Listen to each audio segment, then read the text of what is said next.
20,000 years ago, a young hunter, Kida, is left behind by his tribe.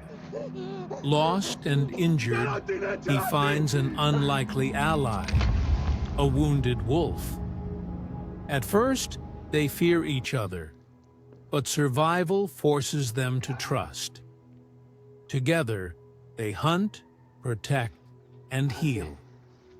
Through hardship, their bond grows, marking the beginning of the friendship between humans and wolves.